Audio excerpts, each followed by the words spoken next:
In a world of fact, the IDF deserves the Nobel Peace Prize for the efforts its commanders make and the risks its soldiers take to keep Palestinian civilians out of harm's way. In a world of fiction, it is Israel that has an extremist, brutal, and bloodthirsty society. In the world of fact, Hamas terrorists rule Gaza. Abu Mazen welcomes every drop of blood spilled in Jerusalem.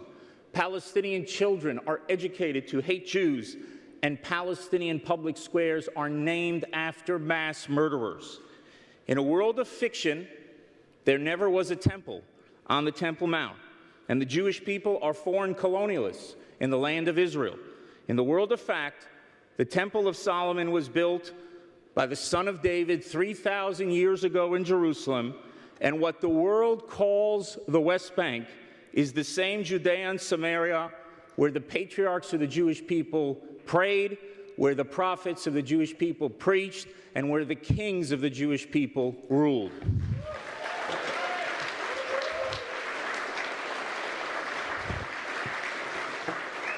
Ladies and gentlemen, confusing fact and fiction on the Palestinian issue can have real-world consequences for Israel.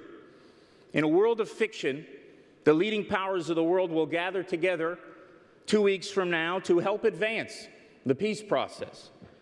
In the world of fact, the leading powers of the world will unwittingly enable the Palestinians to continue avoiding negotiations. In a world of fiction, these powers will create a framework that will ultimately help Israelis and Palestinians make peace. In the world of fact, these powers, albeit with the best of intentions, will only encourage the Palestinians to continue their nearly 100-year-old campaign to destroy the one and only Jewish state. In a world of fiction, powers whose citizens live far away know better than the people of Israel what is in Israel's interests and what must be done to keep Israel safe.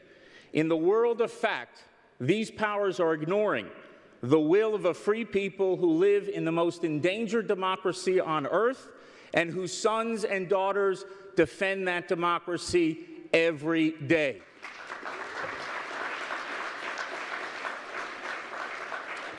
Ladies and gentlemen, it is times like this when the world predictably rushes to defame and demonize Israel that I am proudest to serve Israel.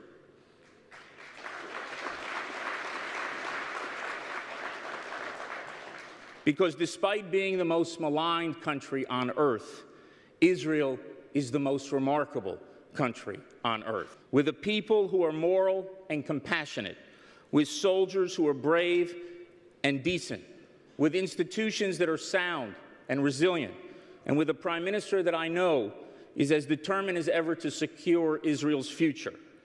Someone once said that if the story of Israel were submitted as a movie script, it would be rejected for being too fantastic to believe. After all, the restoration of sovereignty in our ancestral homeland after 2,000 years, the return of the exiles of our people from across the globe, the defense of Israel against implacable enemies, and the transformation of Israel from a desert backwater to a global technological power seems to defy both history and logic. But ladies and gentlemen, Israel is not a work of fiction. Israel is a real country, and the people in Israel are real people. Let's all remember how fortunate we are to live at a time when the Jewish people are once again writing our own story in our own land and once again determining our own future. Thank you.